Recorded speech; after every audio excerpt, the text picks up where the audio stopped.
So we'll call the Winnebago County Board meeting to order. Tonight is Thursday, February 11th, 2021. Welcome, everybody. Tonight's invocation and pledge allegiance will be by board member Dave Tassoni. Mr. Tassoni?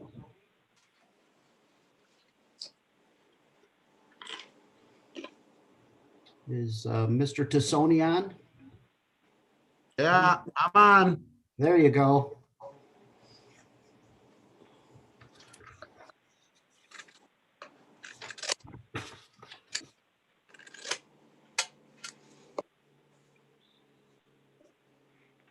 Are you ready for the invocation and pledge allegiance, Mr. Tassoni?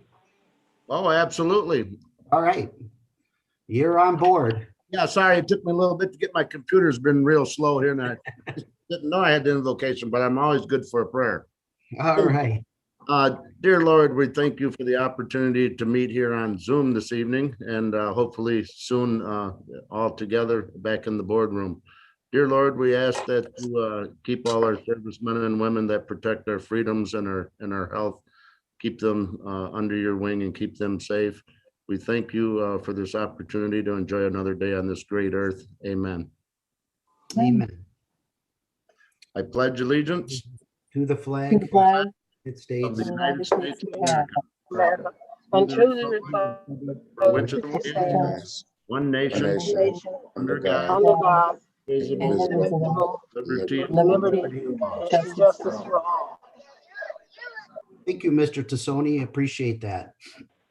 I just want to read in the disclaimer. The Winnebago County Board Chairman has determined that an in-person meeting is not practical or prudent because of the COVID-19 pandemic. So now I will call the roll. Clerk Gamow. Thank you, Mr. Chairman. We will start with Ms. Fellers. Ms. Fellers. Mr. Gurl. Present. Mrs. Gorel. Present. Mr. Hoffman. Present. Mr. Kelly. Here. Mr. Lindmark. Here. Mr. McCarthy. Present. Mr. McDonald. Here. Mr. Neighbors. here, Mrs. Red. Present. Mr. Salgado. Present. Mr. Schultz. Here. Mr. Tassoni. present, Mr. Webster. Here. Mr. Westcott. Present. Mr. Arena. here, Mr. Village. Here. Mr. Booker. Present. Mr. Butita. Here. Mrs. Crosby. Here. And one last time, Ms. Fellers will be absent. Mr. Chairman, that is 19 present and 1 absent, sir. Very good. Thank you, Clerk Gamow. I skipped over the agenda announcements. Mr. Thompson, is there any amendments to our agenda this evening? I don't believe. No, Mr. Chairman, there are no amendments to the agenda and there are no speakers present. I just wanted to let the board know that I'm having trouble with my internet at home. So I'm not on the Zoom meeting on my laptop. I am on the phone now. Very good. Glad you're on your phone. Thank you. Thank Yes, you. thank you. Okay, so we don't have any public hearings this evening. There's no public participation. And there are no awards this evening. I just wanted one thing to say is welcome Ms. LaFacuria Vaughn as our new civil attorney here. Appreciate you being on. Thank you. And we do have a presentation this evening, and it's going to be given by Dave Rickert, our CFO, concerning the host fees. Mr. Rickert? Okay, thank you, Mr. Chairman and members of the Winnebago County Board. I'm going to attempt to zoom into the presentation and put that on your screen. So let me do that. You should see before you the start screen for the presentation. A while back, I was asked to give a presentation on the host fees. For those of you who don't know what the host fees are, that's a fee we earn on our landfill as a tipping fee for the the refuse that gets deposited in the local host fee site. So we'll go into a little bit of a discussion on that. I'm sure a lot of you are interested in this topic because a lot of the money available for economic development comes through the host fee funds. And it looks like the computer's a little slow, so if you bear with me here. Here we go. Let's recycle it back. Here we go. Okay, the Winnebago Landfill is a waste collection company that has actually been active within the county since 1972 in one form or another. They have over 30 employees who live locally in the county. In addition, they provide approximately $4.5 million in host fee funds to the Winnebago County. Currently, the host fee arrangement that was the current host fee arrangement approved by the county board in 2011 was Resolution 151, and that outlines our duties and responsibilities per our agreement with the host fee organization and outlines the fee structure we collect for our use in the county. And the county uses these funds for a variety of economic development and operational projects. Before you, you should see a map of the site where the landfill is located. I'm sure many of you are well aware that the landfill in Winnebago County is located in the south central portion of the county.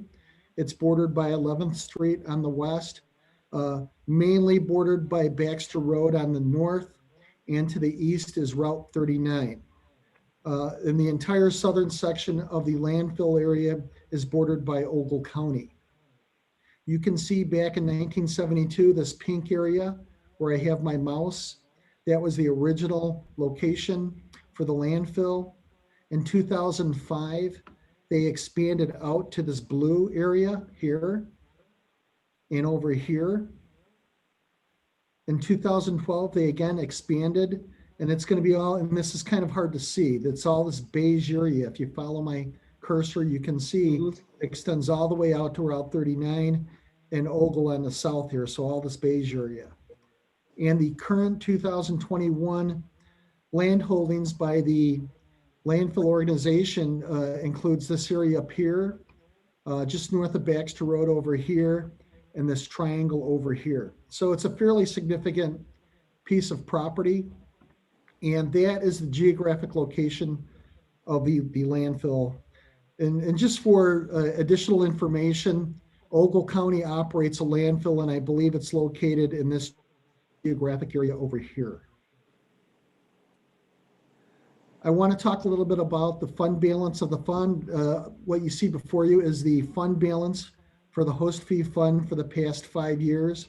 In 2017, it had $2.4 million, and it's been gradually climbing up very slowly. Here you have 2.9 million in 2018, 4.3 in 2019, 2020 is 4.249, and our current balance based on all activity, the last time I calculated this was about a week ago, we currently have 5.7 million in there, but I'll go on with my presentation because our projections will give you what we anticipate we're going to have for a final balance by the end of the year. Expenses for the host fee, as I said, this is for economic development that the county uses these host fee funds. The fund expenses are actually broken up into two categories. We have what are called hard commitments. These are arrangements we have with various governmental entities and nonprofit organizations within Winnebago County by a multi-year contract. So we made obligations to a variety of people that we would give them a certain amount of money over a certain period of time. So in order to read this chart, it's really quite simple. You can see here, City of Rockford, BMO Harris Bank Center. They have a commitment of $460,000, and that runs through 2026. If you were to jump down, let's go down a few. Let's go all the way down to Rockford Valley College Aviation Program. They have a commitment all the way out to 2033 for $50,000. and so on and so forth. So you can see the final draw of our hard commitments over time. Well, at least this year, that aggregate amount is $2.473 million. Then we have another category. These are soft commitments. And for just so you have the impact of everything, because I know there's a number of projects being considered this year with the host fees, with soft commitments. These are commitments that some of these we give on a regular basis. Other ones might be new, but we have no formal agreement to do anything more than what we give when we decide to give the money. So these are on a case-by-case basis by the board. Probably the biggest expense that's going to stick out was when we set the budget for 2021, the host fee contributed $1 million to the county's operation fund in order to meet commitments we needed to have there. But you can see there's a variety of different expenditures. I won't go through all of them because of the length of the list, but you can see the aggregate amount of give. This year is projected, if we give all the requests that we received and have on record right now, we would give 2.63 million, which is this number right here. So there's a variety of asks, all the way down to $5,000 for the Diversity Council, up to, like I said, the Operations Fund is looking for $1 million request that was granted by the county board. But this really runs the range. There's all kinds of different organizations here, and some of them have a variety of different requests that they received over a myriad of time. What you have before you now is the fund balance projection. This is what we anticipate based on all the revenues and expenses we could potentially have for this year. So you can see our revenues are 4.5 million for our projection, and our expenses are slightly over our revenues this year. So we're going to slightly dip into our fund balance, which will give us an ending balance of 5.2 million if we stay on track with where we are. And this is the projection of where we think things will be at the end of the year. And let me go back one here. I jumped too quickly. I was told to give a little time for these screens to load on Zoom, so hopefully everybody's keeping up on their computers. You should see a pie chart. Sometimes it's easier to visualize financial information when you can see it presented as a picture. So this is our fund use projection again this year.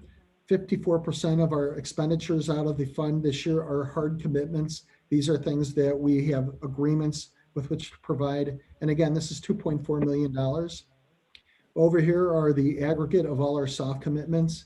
That comes out to $2.063 million.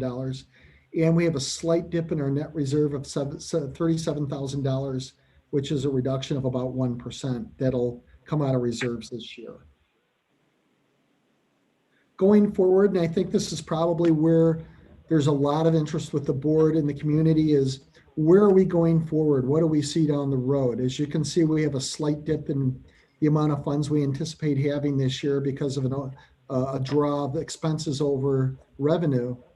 But the nice thing is that some of our commitments eventually fall off the chart, and our expenses will actually go down as time goes on, and our available money for capital projects will actually increase over time, as long as we don't add any new, and this is the big if, as long as we don't add any new expenditures, this will gradually increase over time. As you can see, with the final 2 years, you're probably wondering why these are in orange. These are tentative.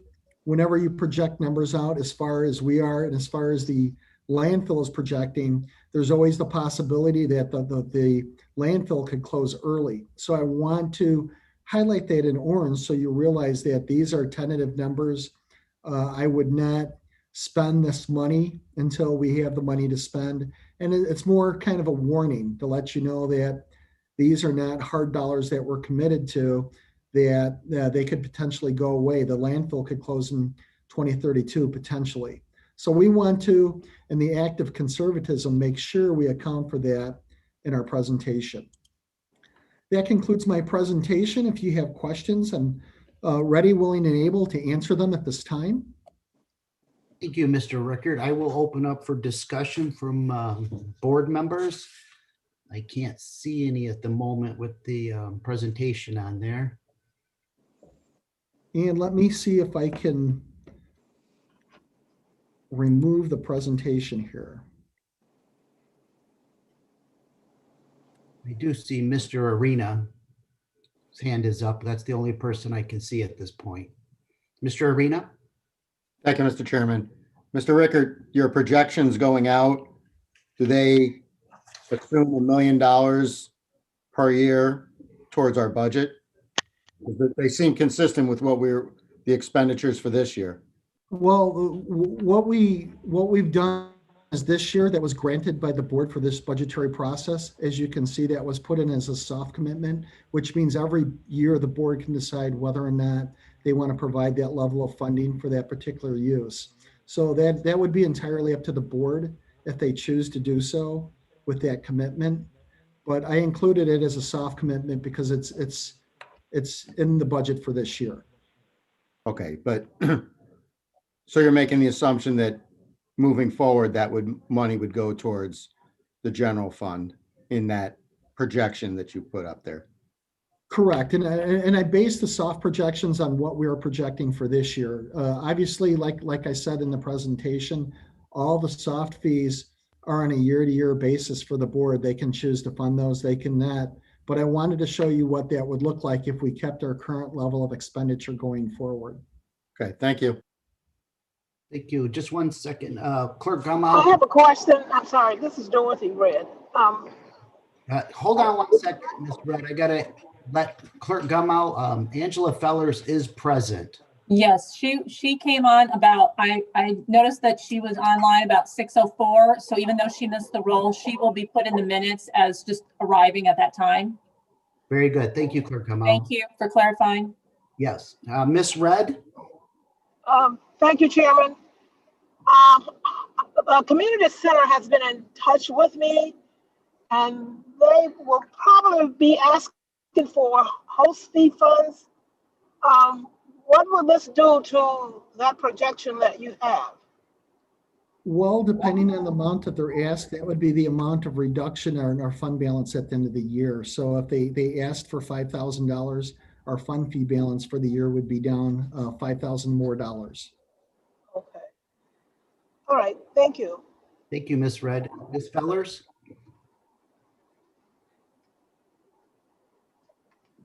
You're on mute, Ms. Fellers.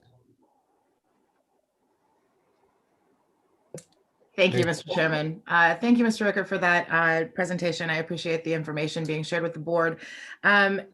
Just to clarify so that I know that I'm reading that right, we currently have approximately $5 million in reserves with an additional anticipated $4.5 million in revenue coming in this year? That would be correct. Okay, and as a follow-up, are those funds held in an interest-bearing account? Do we receive interest on those funds? I would assume that those are all invested. That would be through the county treasurer. They would be invested like any other fund managed by the county. Okay, and do we have an amount of expected lifespan on the county or on the landfill? Do we know if it's going to age out more quickly than we expected? The last projection we were given was let me pull that up so I can be accurate with my comments there.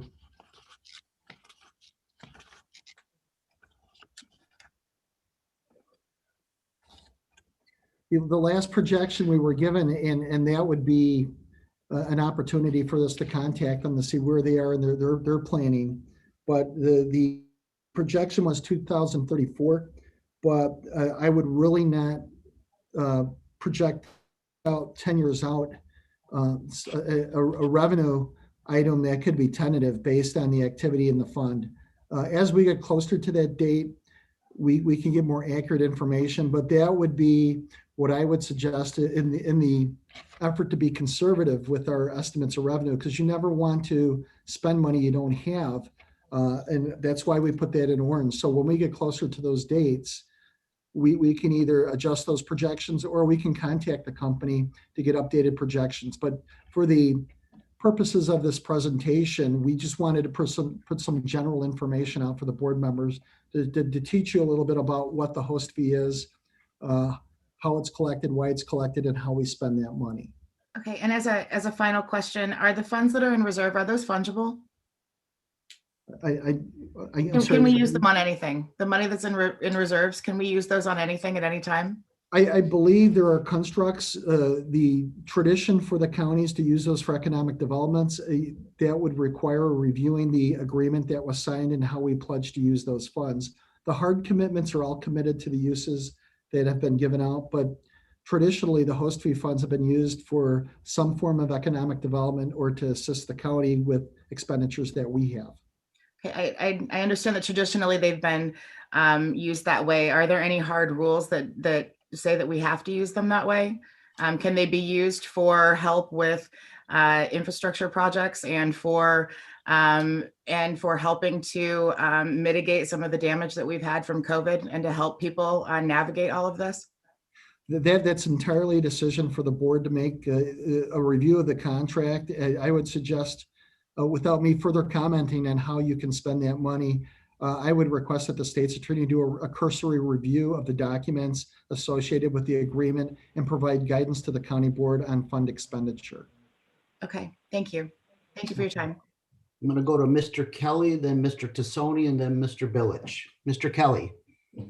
Thank you. First question answered first. There are no constraints. There's no contractual limitations on how the host fee can be spent. It's only been kind of a general traditional intent of the board to use it for economic development. And it's gone off of the rails for that as well at times, depending on the project and who's asking and whatnot. Wanted to point out one thing I saw on the soft costs, the water system down on Baxter Road, but we are obligated to pay for that. Right now, it does run a deficit. No, it's not huge, but it does run a deficit. Is not paid for by the users yet. You know, we need more users down there. Thank you, Mr. Kelly. You gave some valuable information related to this fund. I appreciate that. All right, thank you, Mr. Kelly. Mr. Tassoni. Thank you, Mr. Chairman, and thank you, Mr. Rickard, as an excellent presentation. I appreciate you projecting that $1 million out for the duration of the commitment there. So it gives us an idea of what their balances look like. And like I say, based on, what's going on in the county and their current needs and things that are happening, I would just encourage this board, before we make any other long-term commitments, we make it to ourselves first and continue to utilize that $1 million for our core needs. Thank you. Thank you, Mr. Tassoni. Mr. Billich.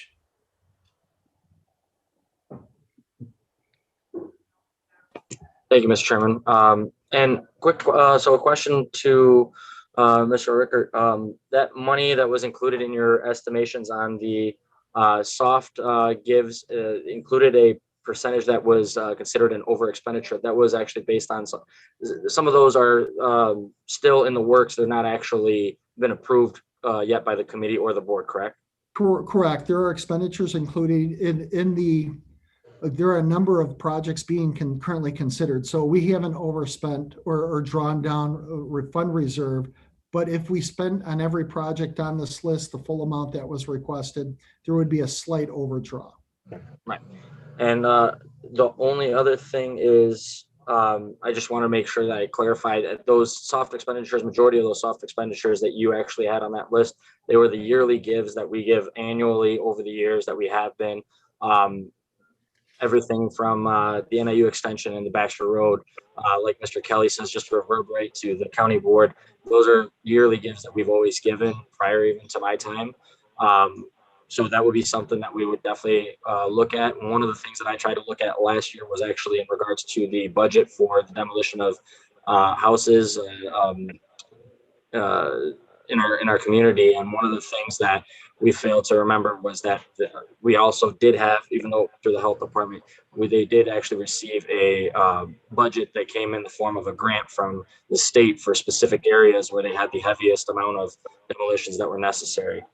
And then just a quick question, Mr. Rickert, because maybe I can get clarification on this one. From my understanding, prior to when you were on, and actually prior to me becoming chairman on the for the economic development, most of those contracts that we had, the long-term gives, did include language in regards to this was money that we guaranteed as long as the host fees were still in effect. So once the host fees fall off, technically we would not be owing that organization that money, correct? That is my understanding. The commitments are, some of them are tied to the life of the landfill. So if the landfill goes away, those gives go away too. We have no obligation that I'm aware of in my research beyond the life of the landfill. Thank you, Mr. Ricker. And just to make a comment before, if I don't have a chance later, one of the biggest things that I want to remind the county board is that we've been a lot more strict and stringent in the amount of monies that we give and hand out. We have been, exactly what Dave said was one of the things that we looked at was ourselves and making sure that we were covered as well. But one of the things that I want to make a comment towards Mr. Kelly is absolutely correct. There is no actual direct direction of using the host fee funds, but then if we look at what the county has been doing with the host fee funds, it has actually benefited us in the way that we've actually brought more sales tax dollars. And looking over the numbers, if we were to actually go back through and check the numbers of how many more sales tax dollars were generated from projects that we helped make sure that they came to the area, I would guarantee that it would offset the amount. One thing I just want to remind the county board is we've done a very beneficial job with these host fee funds. But yes, I do understand that we also do have to look at ourselves. Hence the reason why I was in support of obviously using the $1 million from the reserves to offset our expenditures that we had and losses that we had due to that very difficult year last year. Thank you. Thank you, Mr. Village. I'll go to Mr. McCarthy, and then it looks like Ms. Fellers has another question. But we'll take the people who haven't spoken first, Ms. Fellers. So, Mr. McCarthy? Thank you, Mr. Chairman and Mr. Rickert. That was an excellent presentation.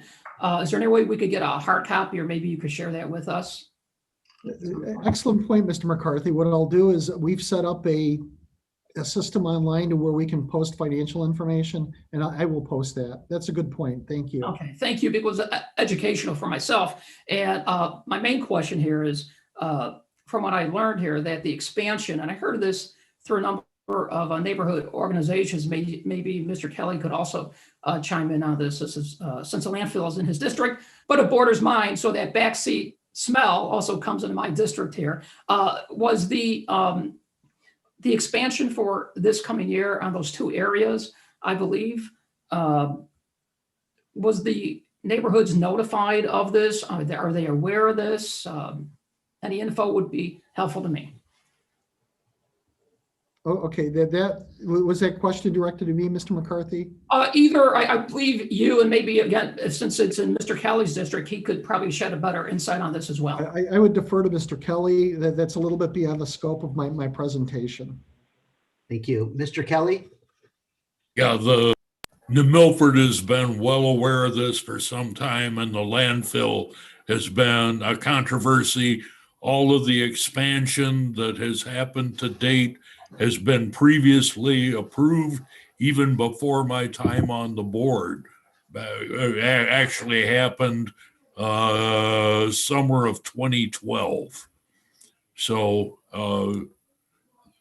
nothing new. And yes, New Milford is well aware of it. And God help anybody that tries to expand it any further. Exactly. Thank you, Mr. Kelly, and thank you, Mr. Rickert. Thank you, Mr. Kelly. Mr. Webster? Thank you. And thank you, Mr. Rickert. And I'm glad to hear the comments from David and Dave Tassoni and from Jazz. To start to sink into some of the board members now, I've been saying this for years, that money wasn't cast in stone to go solely for economic development. The money goes to our general fund. So any money that goes in the general fund can be used pretty much for anything the board sees fit. And speaking of those long-term commitments there, we have the long-term, then we have the annuals.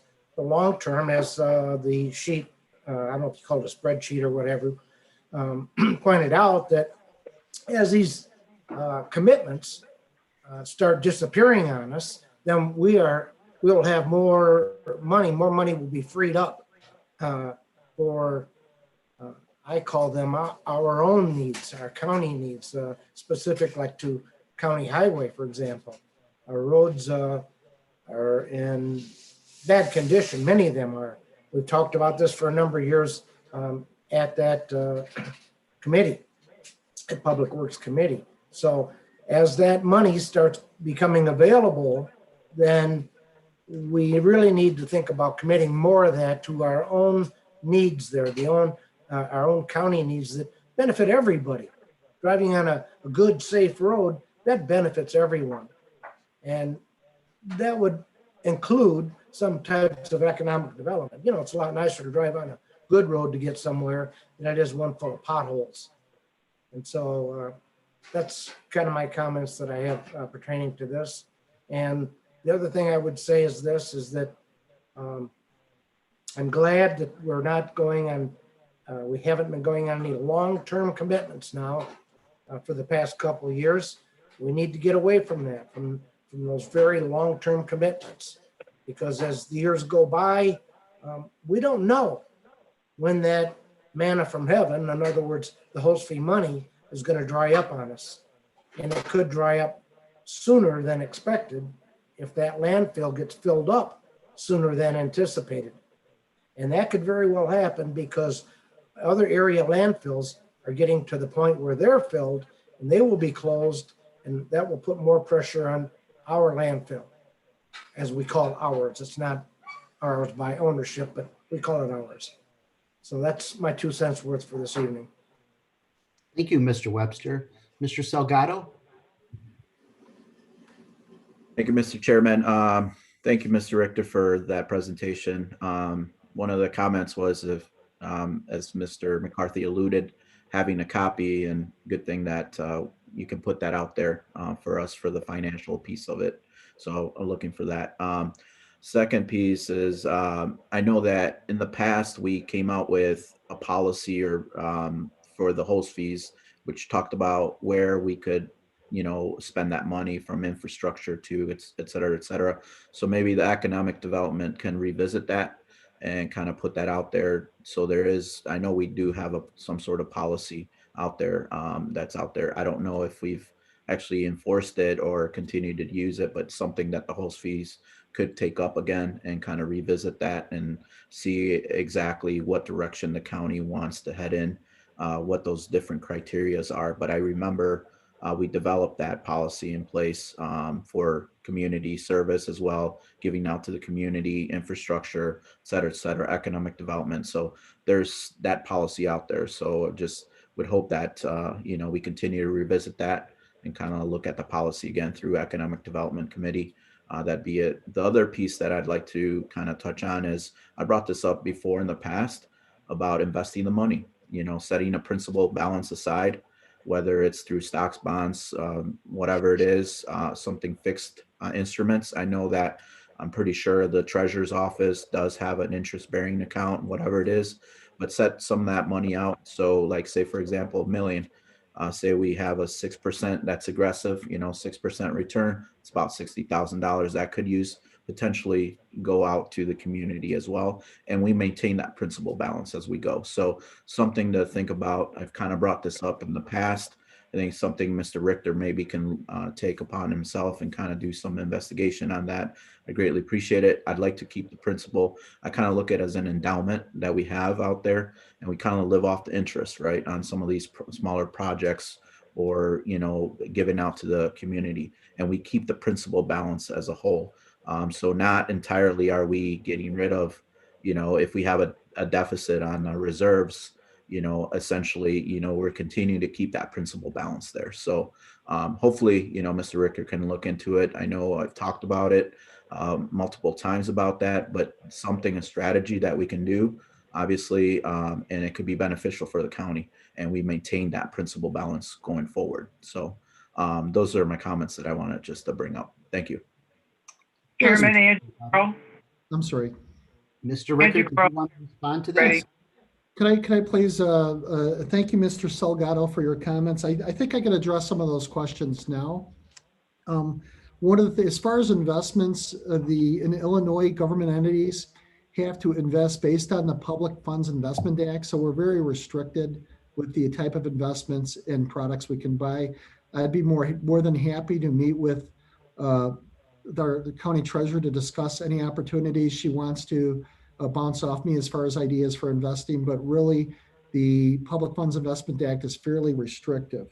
One idea you had as far as setting up a fund to simply set aside the principal and expend the interest would be a permanent fund. So the county has as an option, you could set aside a certain specific amount of funds, invest those funds, and then just simply disperse the interest component to the organizations you want to spend money on, and that would be a permanent fund. So there's very good precedent for doing something like that if the board chooses to do so. But I wanted to, while I had the answers handy for your questions, those are the 2 points I wanted to make addressing your concerns. So thank you. Thank you, Mr. Rickard. Ms. Gorel, did you wanted to make a comment or question? Yes, I did. What I want to know is, we were talking about the life of the landfill. In our contract, how long is our contract with the company, since we don't own this? How long is our contract with this company good for? Is it good for another 10 years, 5 years? What's the date on our contract with that company? Because it could be there's 34 years of life, but in 5 years they decide that they don't want to renew our contract and they want to do something different. So do they have that option? Well, my understanding from the review of the contract is as long as they're collecting refuse at the landfill, they owe us host fees in regards to that. That doesn't mean we can't go out and renegotiate a new contract or set up new terms and meet with them. But if they were to decide tomorrow that they weren't going to collect refuse at the landfill, then that would mitigate our host fee because that's what our fee is based on. But I would assume that there would be some discussion with them. They wouldn't just simply decide one day to stop, but that's a concern that really is beyond the scope of my presentation today. I think it would be worthwhile to maybe meet with them to examine our projections of where we are. That's not a bad idea, but a little bit beyond the scope of what I wanted to do today. That's good, but I'd like to have our attorney also look into that and see how that contract reads so that we're prepared. Otherwise, we could be stuck for if they decide they don't, in 5 years, they don't want to do it with us anymore, do business with us, we still have these other projections that are out there and who's going to be responsible for them. That means it comes back on us. So we just don't want to use up all this money. We still want to make sure that we have a buffer there or a reserve. We don't want to be using up a reserve. So we kind of need to go back and review that. We've had some things going on the last few years that we truly want to go back and take a good look at how that contract reads. Thank you. Thank you, Ms. Gorel. I'm going to go. Is there anyone who hasn't spoken yet? Jean Crosby, I believe. No. Oh, she says no, forget it. Okay, I'll go back to the second speakers then. Ms. Fellers. Thank you, Mr. Chairman. And I have 2 questions. I noticed that on the list of long-term commitments that there were several commitments long-term that were due to other taxing bodies that are able to raise their own revenue and able to apply for their own grants. Is it usual for one taxing body to give grants to another taxing body, especially in times of economic distress? And my other question is, I suppose what the wisdom of that may be, and also are those expenditures tied to specific projects, or are we simply just handing out allowances? And then my second question is referencing what Mr. Billich had said about if we were to do some impact studies on the effectiveness of the previous expenditures from the host fund, that we would possibly see that we had gained actual revenue. Is it possible to do those impact studies so that we can see where this money is best spent and where we're finding the most impact from what has been going out on the host fee, so that we can better plan for higher impacts for the future use of this money? Mr. Rickert? Yes, well, I'll go back and I'll reference Mr. Kelly's comments that the host fees are at your discretion with how to spend them. So if there's a decision to expend money and give it to another taxing district and it's coming out of funds that are unrestricted, that's within your right as a board to make that decision or not make that decision. I But would is that, assume that is that, most of these were tied to specific events that prompted the board to make the decision to make those decisions. But I really can't answer what prior board members decided when they decided to give other organizations long-term commitments on these funds. So that's really beyond what I would do. That's really more of a board decision and what the board decided. As far as an impact study on each activity that we expend money to, that would be a board decision if you want to go back and look at how the money was spent and evaluate whether it was a good decision or not, which is somewhat subjective. That would be a board decision to determine what you want to look at, how you want to establish criteria, your policies for setting expenditures, future expenditures. Those are all decisions that would fall back to the board to make those decisions. But those are good ideas. I applaud you for looking at that and wanted to make sure that the expenditures you're making are properly spent and are efficiently spent to benefit your citizens. thank you. Thank you, Mr. Rick. I'm going to go to Mr. Neighbors. Thank you, Mr. Chairman. I know there's a lot of questions on how the host fees are spent, and it's been brought up in economic development team along with Chris Dornbush and Gaz Butch has developed new strategies on giving out that money with far as loans, zero interest loans, and instead of just straight gives. So that way we could extend the life of the money that we already have in the host fees. So last year we developed new processes. So hopefully we can have the host fee money a little longer and have more money to add to it. So it's already been done and we're already working in the process right now. Thank you, Mr. Neighbors. Mr. Billich? Thank you, Mr. Chairman. And absolutely, Mr. Neighbors, I was just going to say the same thing. You did a great job. Thank you. But no, absolutely. One of the things and the reasons why I mentioned that for what we do with economic development, I'm sorry that my computer had crashed me and I crashed for a second there, but I got back on. I missed part of the conversation, but it seems from what I heard from Mr. Rickert, the conversation was in the basically return of investment that we have from these host fee funds. If we were to break it down per project, that's definitely something if the board wants to do or wants to look at, we can get something going that way. I'd have to discuss with Mr. Rickert and how hard that would be. I know that there would be some time consuming jobs there. However, to reiterate what Mr. Neighbors said, absolutely. The rules that we passed recently as far as host fee funds actually is going to be used by certain other communities. And this is why we kind of kept the tempo going with economic development, is because we have a community right now, not to give out too much because obviously they're still working on it, but right now it's also in our office. Mr. Dornbush can chime in if he wants to on that. Right now we're actually working on a project that is in one of our communities for economic development and developing multiple acres of land that they're going to be developing into different companies and strip malls and whatever else that they're doing for that community. It is a it will be a bigger project. They are going to be requesting quite a bit of funds. One of those reasons as to why we are glad to be involved in it is because they're wanting to take advantage of that opportunity where they can actually use them funds from us, from our own county, and to be able to pay that back. So that means we're going to have a project that's actually going to be paying us the funding back that we give out to their project. And there's communities that have been decided that they have actually really liked that idea. We did have one large partner that did not quite get along. If for those board members that remember, when we did pass it originally, we did have one community that was not in favor of it.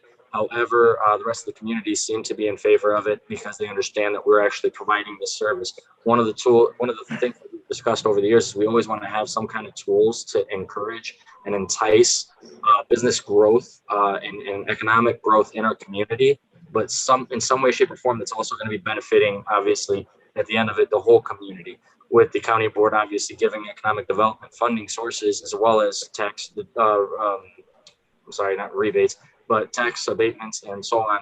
It has been able to entice businesses to come into the area, create job growth. So that's why I want to just make sure we reiterate that. Now, obviously, other people had some other conversations. I would actually encourage that Mr. Dornbush, if we could actually put on an agenda item for discussion for the next county or next committee meeting. So that way, if you guys have more questions, we can actually go ahead and do that at the committee level. And Mr. Rickard can get some more information that we've asked for tonight, and we can have it all together and give a very good description and possible plans that we can do for the future of economic development of the county. Mr. Ciccarelli? Thank you, Mr. Bilich. Angie, did you say question? Yes. I just want to go back for a minute with Angela was questioning, because that we do help other municipalities. For instance, we can go all the way back when I got on the board. One of the things we handled was the BMO Harris Center, because it was in such horrible condition. We chipped in a share on that one to get it remodeled. We also helped with Nicholas Conservatory. We helped with the Discovery Center, because all of these things, even though they're like the Park District or the City of Rockford, or it's one of our small villages that this will bring economic growth to. And when you look at it, it's just not Nicholas Conservatory, it's what the economic growth it brings to our area. So we have to also look at, if we do chip in with some of our other municipalities or our other taxing departments, that it's going to bring some economic growth in our business, in our area, which will help with the tax dollars, because we will be collecting taxes on whatever. If they're going to have a hot dog, they're going to be paying a tax on it. So we have done that over the year, and that's why you see how we have spread out. And I think Chris would agree with that. That's one of the how we look at it. This one item, if we partner with three others to have that come, that is because of economic growth. Thank you. Thank you, Ms. Goro. Mr. Webster, did you have a question? Second question? Well, let's see. Going back to the that contract agreement that Angie brought up there, the way that we're able to even collect any fees from that at all is by an action by the state. The state allowed us to collect money for dumping at that landfill.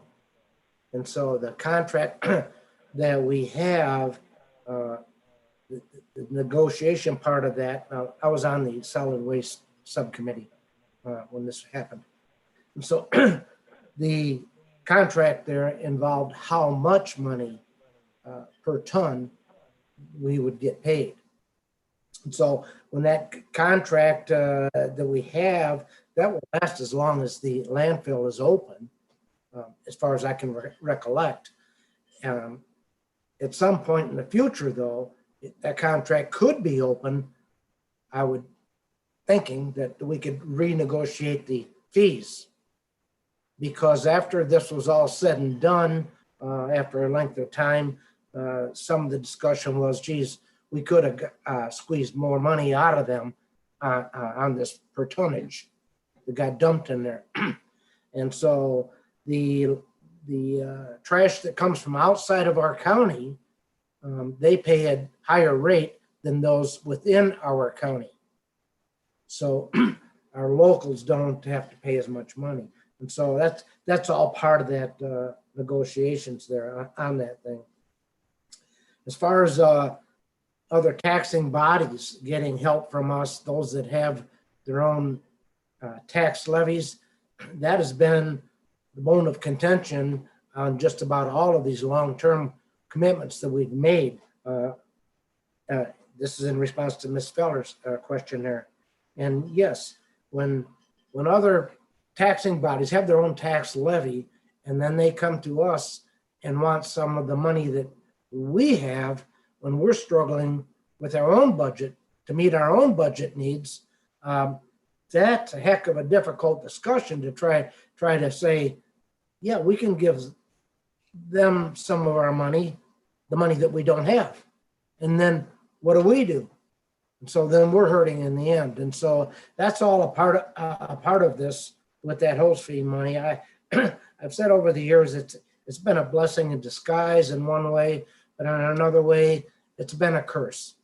Because we've internally as board members, we have thought about this every time these things come up.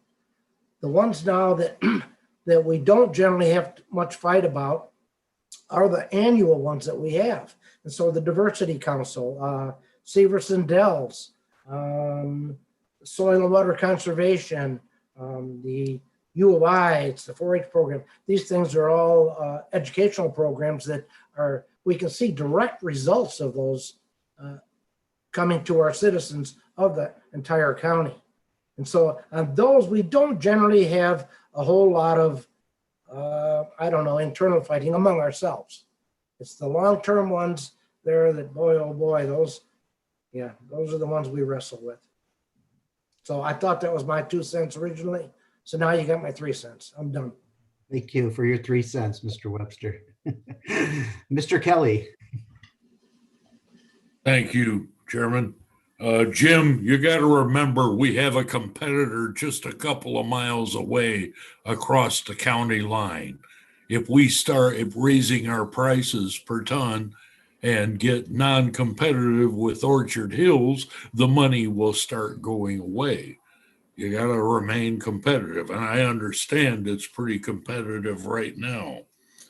Second thing is we need to remember, as far as the future, the lifespan of the landfill is limited, and we need to avoid relying on it for normal operational expenses, because that can become addictive and it will go away.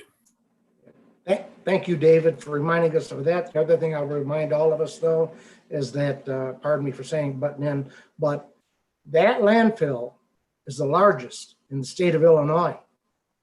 That's the largest one. It has been said there that that is one of the 3rd largest in the entire country. And so Orchard Hills, the one that you're speaking of, is kitty corner from ours. Okay, that's just across the county line to the southwest of our so-called landfill. Okay, they are nowhere near as large. They don't have nowhere near the capacity of the landfill that we have. And I think they use their money for tipping fees as opposed to hose fees. And a quick reference for that, and I hope I'm done. The quick reference for that, hose fees by state statute, we can use them for any money, anything we want. They go into our general fund. Once again, tipping fees are a different fee. Tipping fees can only be used for things to enhance the environment and so forth. Thank you, Mr. Webster. Mr. McDonald, did you have your hand up? I did, Mr. Chairman. Thank you very much. And one thing I want to work with Mr. Thompson about, a different administrator had told me a little while back that basically the landfill sends us our check every month, and that's about the end of it. There's really no checks and balances. If I understand it right from the other administrator, we've requested to see the books to see if indeed the landfill was paying what we agreed that they would pay. And Mr. Thompson, if you have the time, I would really appreciate, maybe I'll give you a call tomorrow, but we need to find out if indeed that is the truth, or do we in fact have a checks and balance system to make sure that they are paying for what their contract holds them to? Well, there are, I looked at the contract this afternoon with Dave Rickert, and I think there's some real clear provisions in the contract for the county to be able to examine the books and the reports. And I think that working with Dave and the state's attorney's office with LAFA, I think the county would be well served to do a real thorough review of that contract. Because I think that there are some provisions in the contract that we need to re-examine real closely. Did you have a follow-up, Mr. McDonald? Yes, thank you for allowing me to do that, Mr. Chairman. From what I understand, the previous administration, maybe not the previous, but prior, they were told by the landfill that they don't keep those kind of records anymore for the checks and balances. So that's a concern of mine that I look forward to working with you on. Yeah, they are required to, and the county has the legal right to examine all the accounting of the landfill. And so I think we need to look at that. Very good. Thank you. Mr. Dornbush? Yes, I might be able to shed a little bit of light. I know the landfill pays us on a quarterly basis, and with that payment, they usually have a summary of how that payment's calculated based on out of town garbage hauled in and in town, and it's broken out. So I do know on a quarterly basis, Mr. McDonald, to partially answer your question, that they do provide a small balance sheet or of that. I don't know about the whole book side of thing, but they do provide that to how they get their calculation for their overall cost owed to the county. Thank you. Thank you, Mr. Dormish. Mr. Kelly? There have to be tonnage tickets. You know, every truckload that gets in there gets weighed, and there's a record of that. Thank you, Mr. Kelly. Is there anyone else that would like to ask a This is question? Dorothy Red. I have a comment. Mrs. Red, please. Thank you, Chairman. If I recall, New Milford, I believe, was saying that we owed them money. Was that ever cleared up? I believe it was. Mr. Rickert, can you clarify that? My understanding is a letter was sent to them stipulating that our position is that there is no fee that we owe them. And we haven't heard anything beyond that on that topic. So that's our position. All right, thank you. Thank you. Mr. Girl. Thank you, Chairman. Just to clarify, I think Dorothy was confused with the landfill and New Milford proper. A few years back, New Milford did have an agreement that was signed by the county board, but not the previous administration in New Milford. But that was clarified, and we did owe them a certain amount of money, and that was paid. So the landfill is a different discussion versus New Milford. The New Milford is cleared up. As far as the landfill goes, that they overpaid us, that was a matter of legalities that was settled by the state's attorney, as far as I know. Correct. Okay. Thank you. Thank you, Mr. Girl. Thank you, Ms. Red. Any further questions? Mr. Tassoni. Thank you, Mr. Chairman. Not a question so much, but I'd just like to thank everybody for all the commentary. And just to make it my voice heard here, I would say, based on a lot of the conversation I heard, whether it be economic development and finance together jointly or whatever it may be, to come up with a comprehensive plan based on our projection of 2034, if that's what it looks like. And to come up with a plan, whether just say a $1 million because it's in the projections that goes for core needs of the county, maybe a set a hold, don't touch this reserve fund. We're going to keep it and use the interest for various $5,000 and $10,000 projects throughout the community, and get something that we can bring to the board here and say, hey, this is what we're going to do to 2034, and we're going to stick to it as best we can. Thank you. Thank you, Mr. Tassoni. Mr. Lindmark.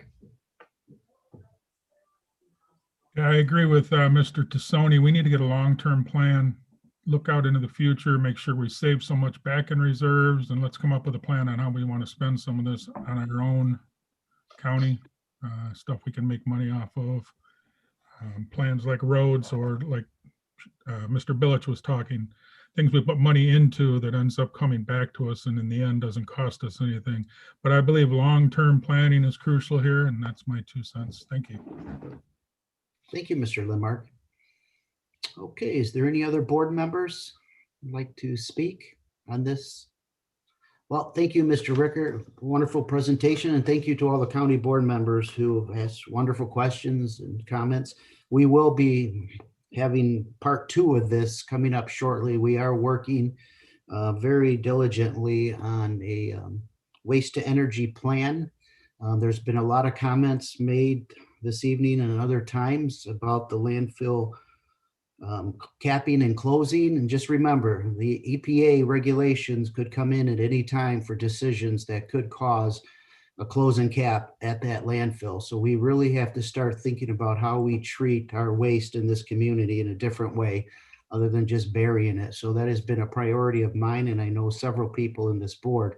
So we will be moving forward with the plan shortly. It takes quite a while to develop, but we are working diligently on that, so everybody knows. I appreciate the discussion. Okay, we'll move forward with item number 6 is the approval of minutes. Can I entertain a motion to approve the minutes for January 14, 2021 and a layover of January 28th, 2021? I have a motion by Mr. McCarthy and a second by Mr. Lindmark and Mr. Billich. Is there any discussion on the motion? Hearing none, clerk, can you call the roll, please? Certainly. Thank you, Mr. Chairman. You're We welcome. will start with Mr. Girl, Yes. Mrs. Gorel, Mrs. Gorel, Yes. Mr. Hoffman. Yes. I think I heard Angie say yes. Yes, I did. Thank you. Mr. Kelly, Yes. Mr. Lindmark, Yes. Mr. McCarthy, Yes. Mr. McDonald, Yes. Mr. Neighbors, Yes. Mrs. Red, Yes. Mr. Salgado, Yes. Mr. Schultz, Yes. Mr. Tassoni, Yes. Mr. Webster, Yes. Mr. Westcott, Yes. Mr. Arena, Yes. Mr. Billich, Yes. Mr. Booker, Yes. Mr. Butita, Yes. Mrs. Crosby, Yes. Ms. Fellers. Yes. Thank you. Mr. Chairman, that is 20 yes. Thank you, Clerk Elmouse. We have 20 board members have approved the motion to approve the January 14, 2021 and layover January 28th, 2021. Thank you. Item number 7 is, could I entertain a motion to approve the consent agenda, please? I have Mr. Girl and Mr. Hoffman seconding. Is there any discussion on the consent agenda? Hearing none, clerk, can you call the roll, please? Certainly. Thank you, Mr. Chairman. We will start with Mr. Hoffman, Yes. Mr. Kelly, Yes. Mr. Lindmark, Yes. Mr. McCarthy, Yes. Mr. McDonald, Yes. Mr. Neighbors, Yes. Mrs. Red, Yes. Mr. Salgado, Yes. Mr. Schultz, Yes. Mr. Tassoni, Yes. Mr. Webster, Yes. thank you, Mr. Westcott, Yes. Mr. Arena, Yes. Mr. Billich, Yes. Mr. Booker, Yes. Mr. Butita, Yes. Mrs. Crosby, Yes. Ms. Fellers, Yes. Mr. Girl, Yes. Mrs. Gorel. Yes. Thank you all. Mr. Chairman, that is 20 yes. For Kamal, the raffle report and consent agenda has been approved. Move on to number 8 is the appointments. Per county board rules, board chairman appointments are required a 30-day layover unless there is a suspension of rules. So tonight we have 2 reappointments are being placed forward for your consideration. The first is the New Milford Fire Protection District Board for Mr. Kurt Rogers. That is a reappointment. And the second is the Durand Sanitary District, which is Mr. David Waller, which is also a reappointment. I want to thank Mr. Kelly for his recommendation and support of the New Milford Fire Protection District Board member Kurt Rogers and Mr. Webster for the Durand Sanitary District reappointment for Mr. David Waller. So I placed those up before you for consideration. And if there's no further comments on that, your board packet does include information on both applicants. Mr. Billich. You're on mute, Mr. Village. Sorry. Thank you, Mr. Chairman. I'd like to suspend the rules. Second. We have a motion to suspend the rules this evening for the both appointments and a second by Mr. Westcott and Mr. Kelly. Is there any discussion on the suspension of rules? Hearing and seeing none. Clerk Gamal, can you call the roll on the suspension, please? Mr. Chairman, can you clarify for me, is this a suspension on the rules for one or for both? It's for both from Mr. Billich. Thank you for clarifying. Yes. We will start with Mr. Hoffman, Yes. Mr. Kelly, Yes. Mr. Lindmark, Yeah. Mr. McCarthy, Yes. Mr. McDonald, Yes. Mr. Neighbors, Yes. Mrs. Red, Yes.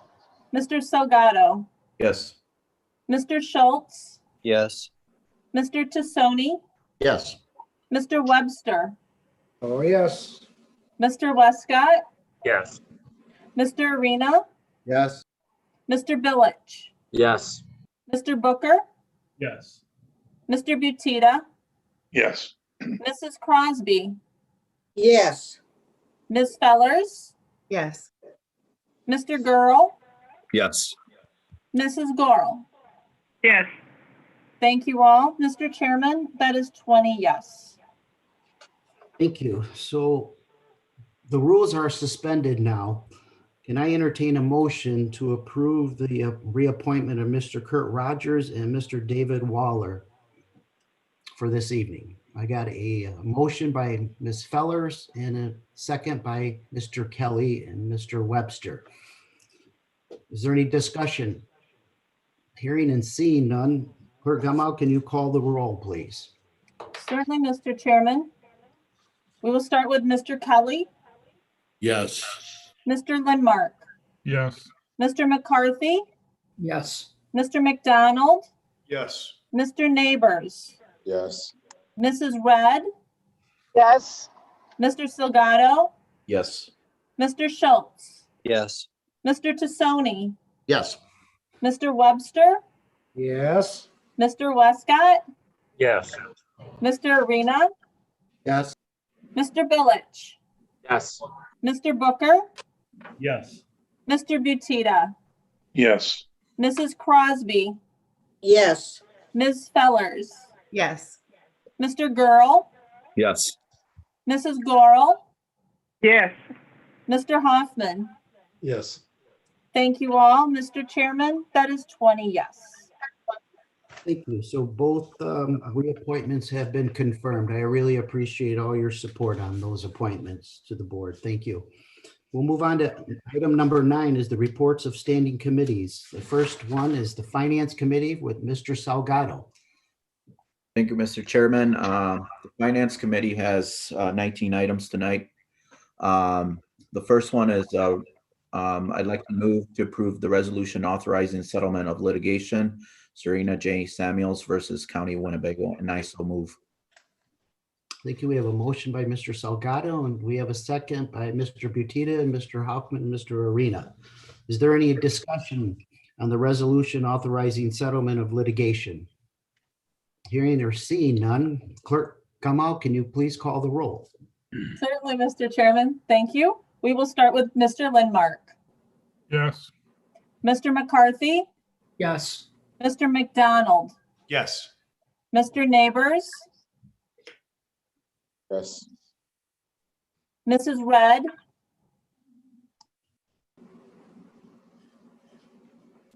Mrs. Red. I will come back. Mr. Salgado, Yes. Mr. Schultz, Yes. Mr. Tassoni, Yes. Mr. Webster, Yes. Mr. Westcott, Yes. Mr. Arena, Yes. Mr. Billich, He had to step away for a moment. Mr. Booker, Yes. Mr. Butita, Yes. Mrs. Crosby, Yes. Ms. Fellers, Yes. Thank you. Mr. Girl, Yes. Mrs. Gorel, Yes. Mr. Hoffman, Yes. Mr. Kelly. Yes. Thank you. One more time for Mrs. Red. One more time for Mr. Billich. Yes. Thank you. Mr. Chairman, we have 19 yes, and Mrs. Red was not present and did not vote. Thank you. So the resolution has been approved by 19 and 1 absent for not voting. Thank you. Mr. Salgado, number 3. Yes, thank you, Chairman. Next, I'd like to move to approve the ordinance amending the claim settlement procedure for the County of Winnebago, Illinois, and I so move. We have a motion by Mr. Salgado. Is there a second? Mr. Tassoni is the second. Mr. Girl is second. Is there any discussion? Hearing or seeing none? Clerk, can you call the roll, please? Certainly. Thank you, Mr. Chairman. We will start with Mr. McCarthy, Yes. Mr. McDonald, Yes. Mr. Neighbors, Yes. Mrs. Red, Yes, and I think I missed the last vote. My internet cut out on me. thank you, Mr. Salgado, Yes. Mr. Schultz, Yes. Mr. Tassoni, Yes. Mr. Webster, Yes. Mr. Westcott, Yes. Mr. Arena, Yes. Mr. Billich, Yes. Mr. Booker, Yes. Mr. Butita, Yes. Mrs. Crosby, Yes. Ms. Fellers, Yes. Mr. Girl, Yes. Mrs. Gorel, Yes. Mr. Hoffman, Yes. Mr. Kelly, Yes. Mr. Lindmark. Yes. Thank you all. Mr. Chairman, that is 20 yes. Okay, the ordinance amending the claim settlement procedure for Winnebago County has been approved. Thank you. Item number 4, Mr. Salgado. Thank you, Mr. Chairman. I move to approve ordinance establishing a property assessed clean energy program in the County of Winnebago, Illinois, designated as PACE area, providing the property assessment and approving related matters, and I so move. Very good. We have a motion by Mr. Salgado to approve, a second by Mr. Billich and Mr. Hoffman and Mr. Girl. Is there any discussion on this item? Mr. Billich. Thank you, Mr. Chairman. I know I missed, I apologize to everyone for missing out on the joint caucus on Monday. I couldn't make it. However, I did want to actually make a comment that as far as economic development, obviously, we're definitely in support of this. I know that it was brought up as to why it wasn't brought through. I know I had some other discussions with different members as well as the administration. One of the things that we obviously try to push for in our community, and we always have, but especially in times like these, we push for clean energy programs, and especially one that can actually benefit the county. I don't see that there's a reason why we can't support this, and definitely I'm in huge support of this program. I've heard about it months in advance, and I think it's a great program. Thank you. Thank you, Mr. Billich. Is there any further discussion on this item? Mr. Arena. Thank you, Mr. Chairman. I move we suspend the rules and vote on this evening. We have a motion to suspend the rules for item number 4. I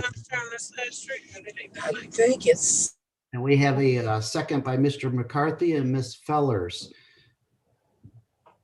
Is there any discussion on the motion to It's suspend? up here at this light. I believe that's just background noise from Ms. Red. Okay, hearing or seeing no discussion on the suspension, clerk, can you call the roll, please? Certainly, Mr. Chairman. We will start with Mr. McDonald, Yes. Mr. Neighbors, Yes. Mrs. Red, Yes. Mr. Salgado, Yes. Mr. Schultz, Yes. Mr. Tassoni, Mr. Tassoni, Yes. thank you, Mr. Webster, Oh, yeah. Mr. Westcott, Yes. Mr. Arena, Yeah. Mr. Billich, Yes. Mr. Booker, Yes. Mr. Butita, Yes. Mrs. Crosby, Yes. Ms. Fellers, Yes. Mr. Girl, Yes. Mrs. Gorel, Yes. Mr. Hoffman, Yes. Mr. Kelly, Yes. Mr. Lindmark, Yes. Mr. McCarthy. Yes. Thank you all. Mr. Chairman, that is 20 yes. So the rules have been suspended for the ordinance establishing a property assessed clean energy program in the county of Winnebago, designating a PACE area, providing property assessments, improving related matters. Is there any discussion? Well, let me ask for, do we have a motion to approve now the ordinance? We have Mr. Arena, Mr. Salgado second, and Mrs. Fellers, Miss Fellers, excuse me. Seconding. Is there any discussion on this item? Hearing or seeing none? Here, Gamal, can you call the roll, please? Certainly, Mr. Chairman. We will start with Mr. Neighbors, Yes. Mrs. Red, Yes. Mr. Salgado, Yes. Mr. Schultz, Yes. Mr. Tassoni, Yes. Mr. Webster, Yes. Mr. Westcott, Yes. Mr. Arena, Yeah. Mr. Billich, Yes. Mr. Booker, Yes. Mr. Butita, Yes. Mrs. Crosby, Yes. Ms. Fellers, Yes. Mr. Girl, Yes. Mrs. Gorel, Yes. Mr. Hoffman, Yes. Mr. Kelly, Yes. Mr. Lindmark, Yes. Mr. McCarthy, Yes. Mr. McDonald. Yes. Thank you all. Mr. Chairman, that is 20 yes. Thank you. The ordinance has been approved, and I appreciate everybody's support on the PACE ordinance. Item number 5, Mr. Salgado. Thank you, Chairman. I'd like to move to approve resolution for approval of the budget amendment for reimbursable technology, and I so move. We have a motion by Mr. Salgado and a second by Mr. Arena. Is there any discussion? Mr. Thompson. Yes, a point of order. I have a question for Dave Rickard. Is that item still on the agenda, Dave? That is not, that was postponed and we're going to bring that back. It's going to go back to finance and be approved at the next board meeting. Okay. Okay, Mr. Salgado, you Yes, remove your motion? I remove my motion then. Mr. Arena, thank you. The item has been postponed. Yep. Mr. Salgado. Thank you, Chairman. Next is we have items 6 through 20, the ordinance abating the taxes for the tax levies. They're for the first reading here, so I just move to bring those into context.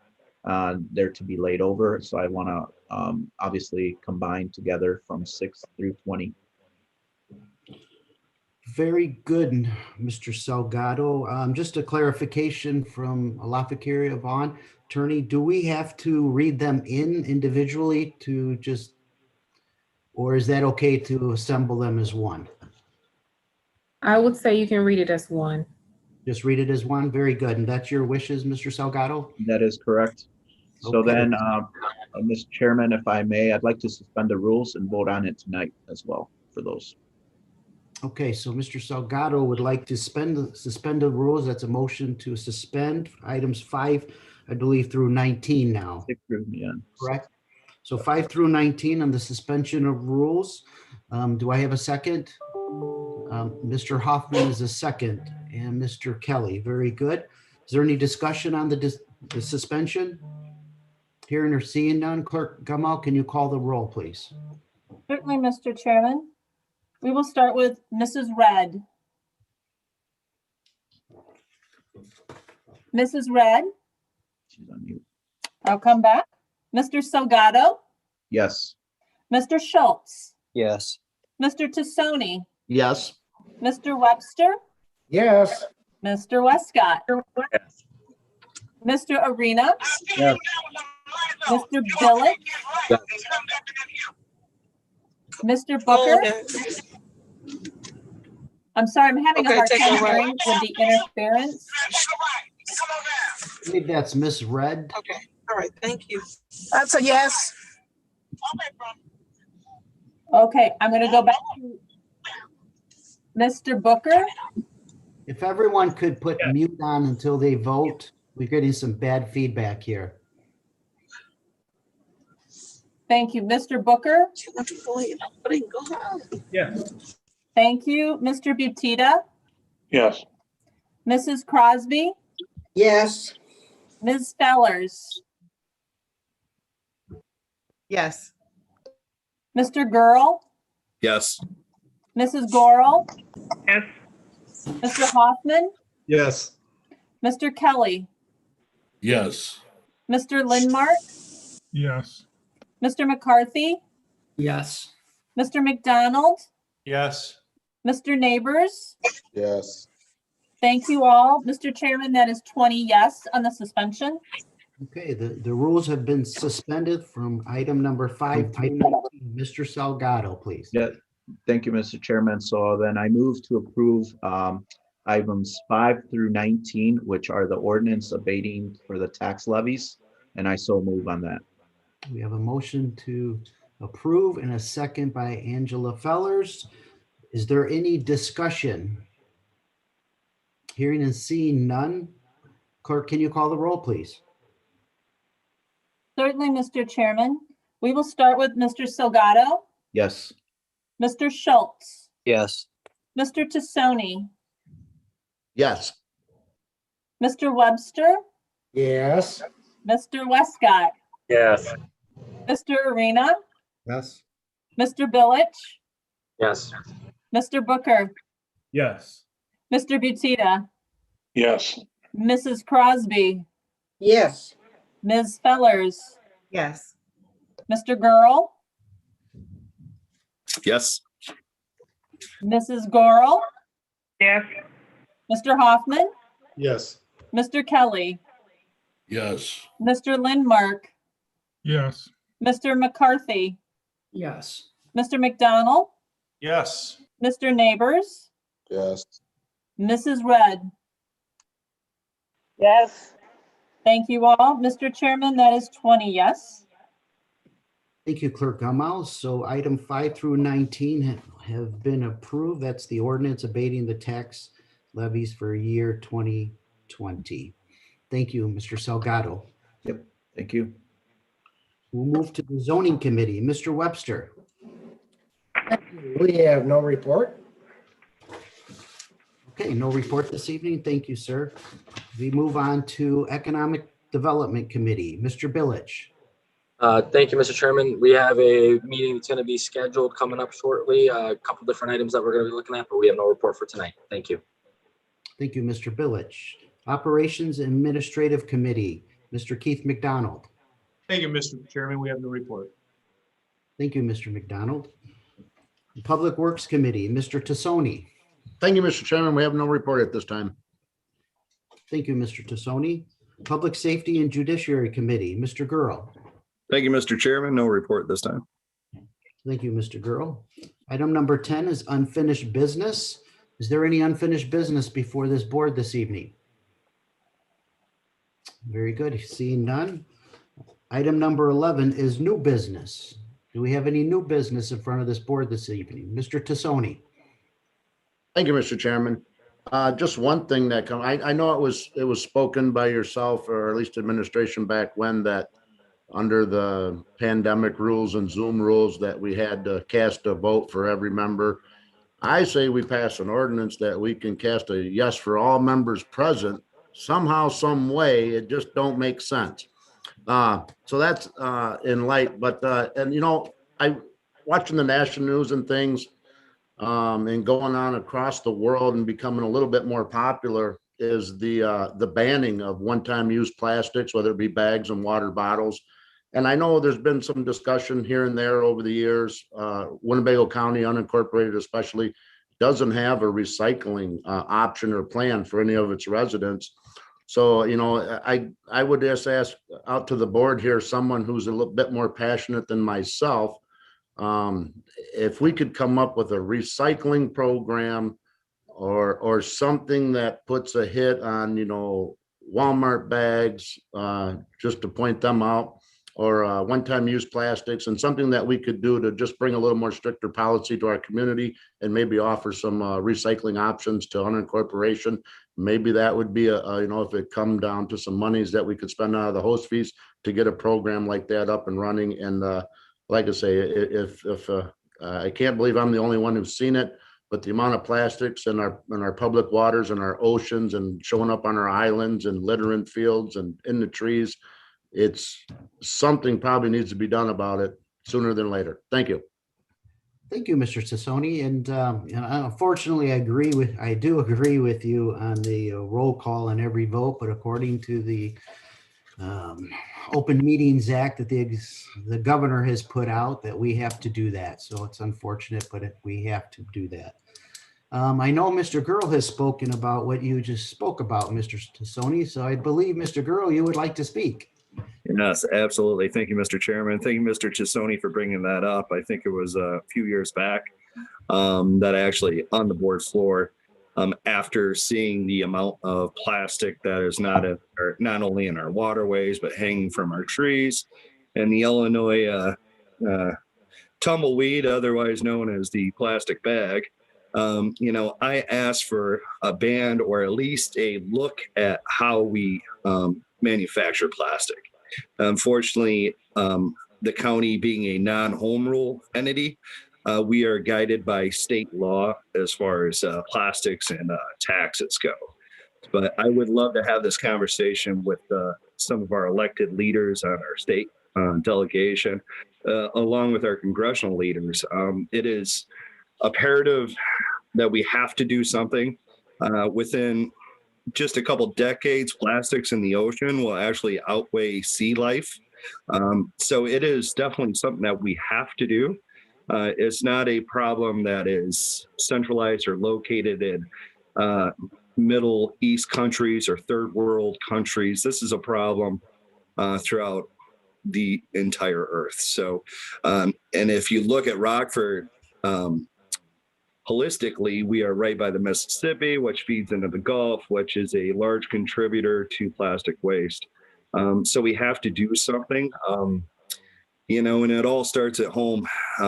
You have to make those decisions not to get a plastic bag, get plastic or paper, bring your reusable bags to the shopping center instead of getting plastic. So there's lots to do. I've had many conversations with our clerk over this. She has been a grassroots leader in recycling, as I have. So I would love to have this conversation, but it has to start at a state level, unless if we have home rule. So unfortunately, that was a lot of the information I got a couple of years back when I brought this up. So just a little info on that, but I would be more than happy to be the advocate for this, Mr. Tassoni, along with yourself. So thank you for bringing that up. Thank you, Mr. Girl. I appreciate that. Mr. Booker. Yes, if Clerk Gummow could inform us if there's any updates, any changes, anything that we could move on this. Clerk Gummow? Thank you, Mr. Booker. As a matter of fact, unfortunately, due to the COVID pandemic, they're actually recommending people do not take their reusable bags back to the shopping centers. I know there are communities that have implemented bans against plastic bags. Unfortunately, a lot of times that targets the low income folks of our community, because if you can imagine, it's provided at, as you mentioned, at the Walmarts, the Save-A-Lots, and it is an impact. Plastic bag recycling is virtually non-existent. And I do have a little bit of background with the landfills. Even though we do have 102 counties in the state of Illinois, we only currently have 37 operating landfills. And a lot of the garbage that is generated in the Chicagoland area, they are going to transfer stations and they are shipping it here. But that is how we are benefiting from the host fees due to that. And the recycling that we collect here in the Rockford area doesn't stay local. It goes to Homewood, Illinois, where it is processed there. So again, is it the fault of the plastic bag or does it go back to behavior? And I'm a big proponent of information, education, and enforcement. So I'd be glad to join you, Mr. Girl and Mr. Tassoni, in any environmental efforts you'd like to go going forward. Thank you, Clerk Gummow. Thank you. Mr. McDonald. Thank you, Mr. Chairman. Under new business as well, we spoke of maybe reaching out to our state delegates. 10 months ago, I applied to renew my FOID, which expired June 1st of last year. Here we are 10 months later, I still do not have a FOID card. The state of Illinois says that they're just pushing it forward. You know, you're good till June 1st. I went to buy a firearm a couple months ago and I was not allowed to buy a firearm because my expired FOID. I don't know if Mr. Gurl with the public safety, if there's something you could do. I understand it's a state issue. It's not a county issue. I get that, but I would really like to send a message to Springfield to let them know our stance that our Second Amendment rights are important. And they were very, very quick and very happy to take my $10 for renewing my FOID card. But 10 months later, I still do not have my new FOID card. And if there's anything we could do to request help from a delegation.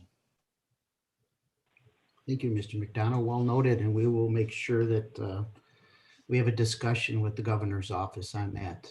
Mr. Chairman? Did you have your hand up? I do, Mr. Chairman. Mr. Girl, I'm sorry. Yes, thank you.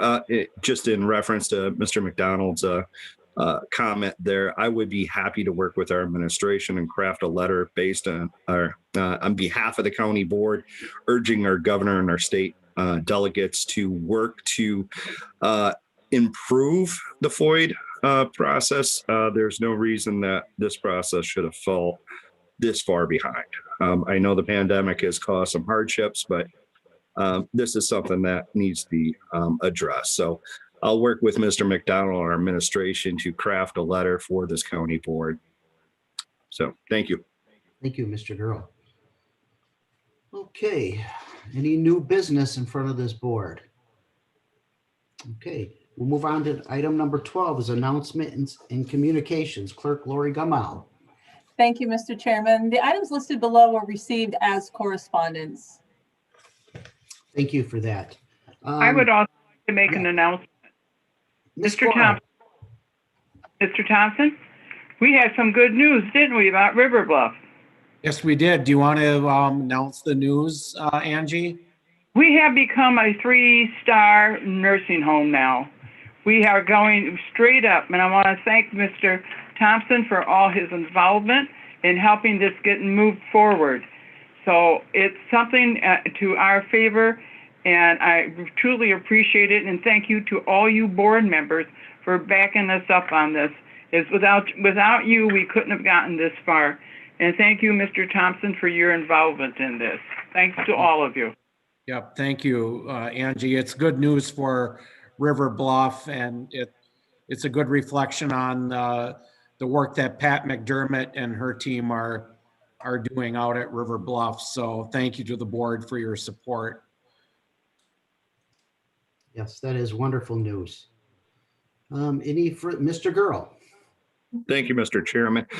Just with our the amount of snow that we have received and with more snow on the way, it's imperative that I know it's really hard with COVID to address and have conversations with our neighborhood groups, but people need to know that fire hydrants need to be cleared out of snow and ice and anything that is blocking them, just in case there is a fire. Those few minutes, 3-4 minutes that it takes the firemen to actually clear that snow to hook up the hoses to that hydrant could cost someone their home or their life. So just please keep an eye out if you see fire hydrants that are packed full of snow or just the tips hanging out. Please take a second, shovel those out, and just to kind of keep an eye out. And if you do see some of those, report them back to the Public Works or Highway Department if they're in the county, so we can get those cleared and taken care of. Also, intersections are becoming very hard to navigate with the snow piling up. So hopefully we can work with our Highway Department and just address any locations that may have some complaints coming in, or if we see something, just to report those so we can have safe roads out there. Thank you. Thank you, Mr. Girl. Absolutely great communication there. Mr. McCarthy. Yes, just to piggyback off of what Mr. Girl was saying, received some nice compliments, and I tend to drive around my township and my district and being in Cherry Valley Township, we have a lot of rural areas yet. The city is 5 minutes this way or that way. So received some nice response from my neighbors and driving around. So congratulations. And just a word of thanks on behalf of them, myself, to Mr. Molina when it comes to the county roads. I think they did a great job. And one snowfall after another put a lot of pressure on his department. So thank you. Yes, thank you. Awesome. Great. Ms. Fellers. Very quickly, I'd also like to send a shout out to the response by the Winnebago County Sheriff's Department, our first responders, and the City of Rockford Fire and police departments. I saw a lot of accidents, a lot of people in the ditches over the last couple of snow incidents that we've had, and I saw that the response times were very quick and that they were very good about making sure that people were safe and out of the ditches. And I think that they should be commended for that because they did a really great job. Very good. Thank you, Ms. Fellers. Mr. Lindmark? Yeah, I'd like to piggyback off what Ms. Fellers said. They absolutely did a great job along with the snow removal. My district too also was very well kept up. I'm not sure, I do want to bring this up. I had several calls, I'm sure some of you may have gotten some today also, about the health department allegedly not ordering the vaccines. I did make all the callers aware that they are not under direct control of the county board, but I would bring up their concerns. And without taking up too much time, I'll kind of lump a couple of them together. One caller, he lost his mother, who was up there in years, a couple months ago from COVID. His father is up in age and he cannot get vaccines. And then he heard that the health department did not put their order in with the state.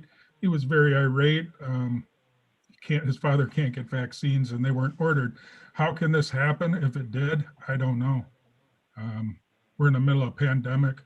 If we didn't order it, shame on the county health department. I understand mistakes happen, but going into the next callers, one was a business owner. He said he's under scare. He's could be closing down.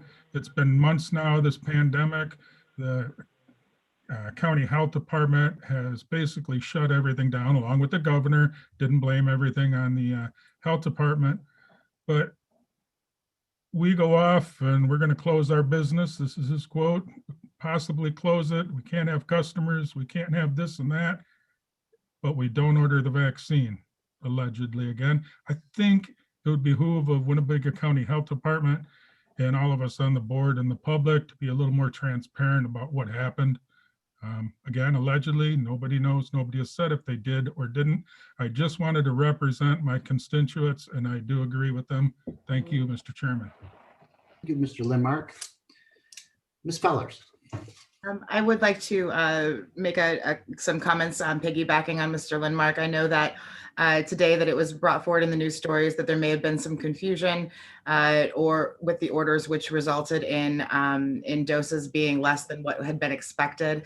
I do want to commend Dr. Martell for the work that she has done during the pandemic, especially with her financial responsibility and in keeping people safe.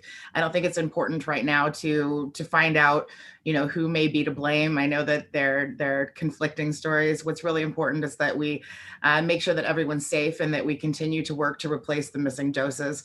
In speaking with the governor's staff today and with the health department, I was assured that we would be ramping up distribution, and I was encouraged to remind everyone to remember to use their face masks and to socially distance, and that the number one priority with Winnebago County is getting people vaccinated. We're strategically important, not only because of our population, but also because of our proximity to the state line, and that everyone is doing their best to make sure that we get those doses sent out. I was also assured that the state was putting policies in place which would make sure that someone noticed if there was an error, so that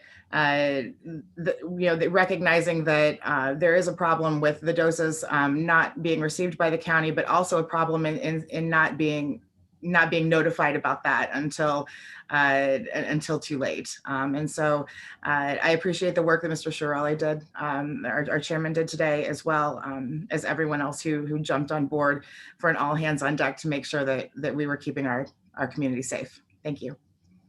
Thank you, Ms. Fellers. Mr. Lindmark. You're on mute. Yeah, I had some technical difficulty there. I lost the screen. I wasn't looking at pointing fingers, just want the record to reflect that. But just like anything that happens, mistakes do happen.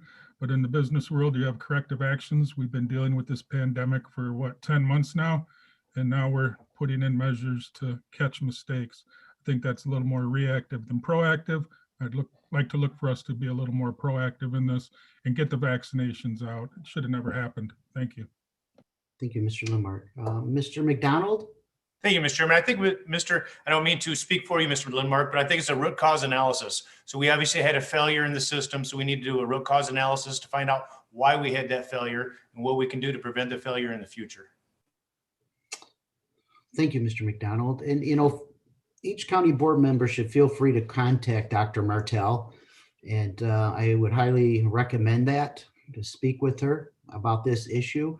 As Ms. Feller said, we were on the phone with the governor's office this morning, and I can proudly say they are correcting on both sides of the fence of this issue. And I know that the vaccines will be being delivered tomorrow to make sure that the people get those vaccines. So, but please call Dr. Martell and talk to her about this. And she's more than willing to speak to every one of the county board members. Is there anyone else that has communications? I would like to jump in. I have one. I'm sorry. Yes, Ms. Goro? First of all, if they have been to a hospital within the last 18 months, they can go to that hospital also and get their shots.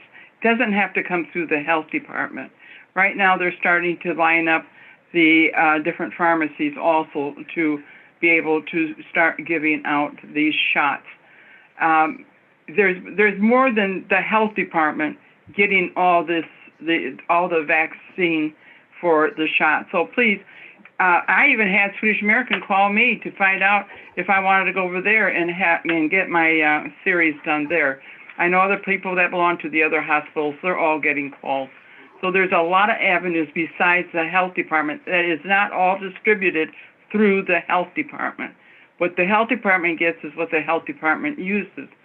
And so that's one thing, but there's a lot of other places that they can also contact to get their vaccine. Thank you. Thank you, Ms. Goro. And Ms. Red? Thank you, Chairman. I just have a comment. I don't quite understand this. I registered my aunt to get the vaccine and I received a confirmation for September 2nd. I don't quite understand why it's so far out. But we did not accept that. We went to Mercy Health and got the vaccine. Well, I'm glad she got the vaccine, but I'm glad it was corrected. But if you call the Winnebago County Health Department, maybe they would clarify what happened. Maybe it was a typo, or I'm not sure. But I think Mr. Lindmark made some important points. You know, when our constituents call us, we have an obligation to speak up on the issue and try to do our best to find as much information as we can to assist them in the transparency of what the information we receive.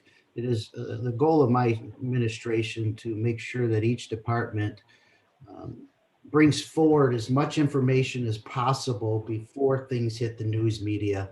This has been always, as when I was an alderman, that was very important to me also, that we need to be fully up to speed on things that are happening that's relating to our districts or who we represent. So thank you, Mr. Lindmark. We need to do better on this. And thank you, Ms. Fellers, for your help today also. Is there any other board member communications? I have a couple of my own, if you don't mind. We've already talked about River Bluff. That's wonderful news, 3-star facility.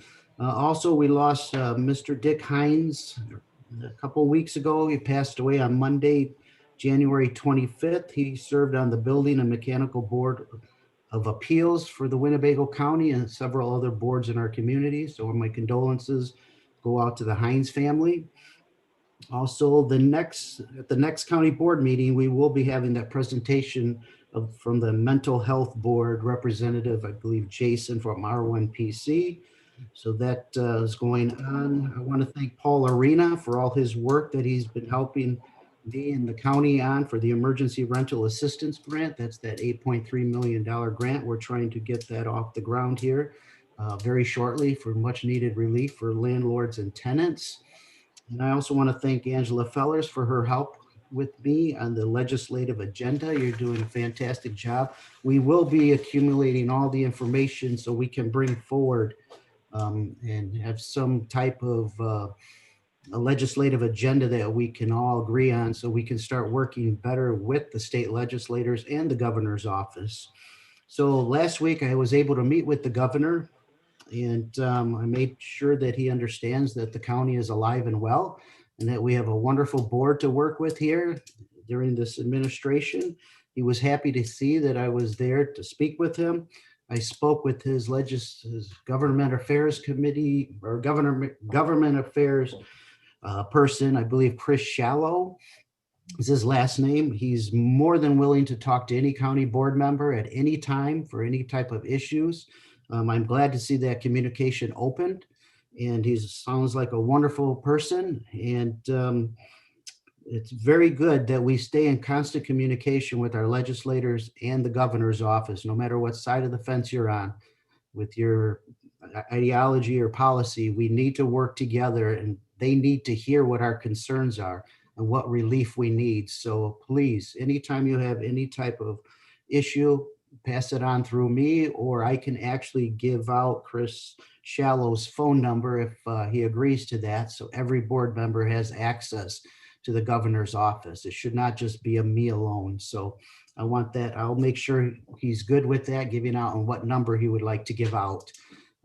So that's very important to me, and I know to the county board. And also thank you to all the county board members. You've been great. I've been only 2 months in this position, and everyone has been wonderful to work with. You're all got great ideas and hard workers, and you don't get enough credit.